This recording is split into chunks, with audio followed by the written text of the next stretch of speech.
All of us at some time in our lives are healthy or in need of health or health care. We are all eventually patients.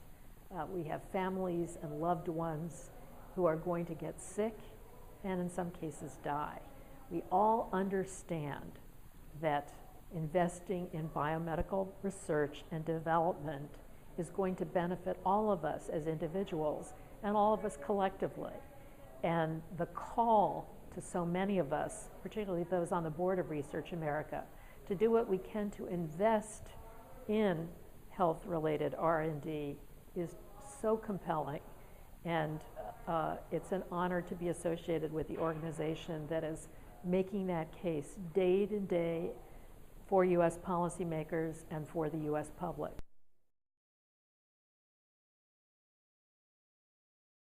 We've been able to leverage some NIH grant support, and because that allows us to develop unique ways of testing new TB drugs, other groups then come to us.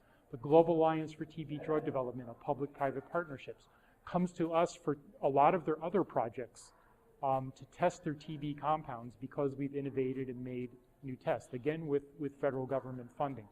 So again, this has a multiplier effect. So I think the investment in tuberculosis research by the federal government is they don't have to do it all themselves. They put a piece in there, we develop something, we then attract money from other organizations like the TB Alliance, like other pharmaceutical companies, allows us to hire even more people. I think in this way, we help the local economy as well.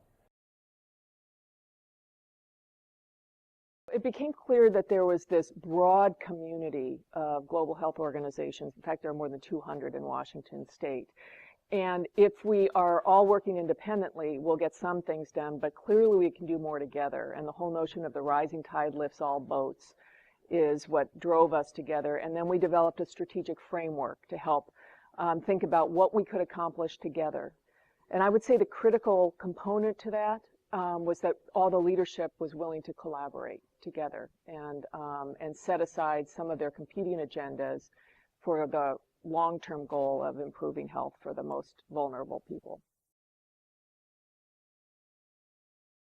There needs to be a willingness to share information and to work toward some outcomes. You know, think about that long-term goal of improving health for the world's most vulnerable people.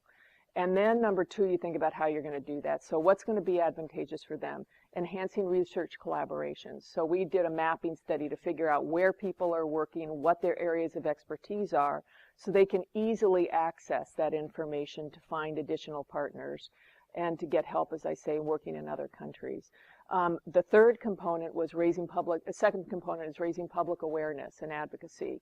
So the more people know about what you're doing, the more people will, number one, come there to work. Number two, they will give money to support your efforts and be generally more supportive in terms of creating infrastructure and helping find creative funding.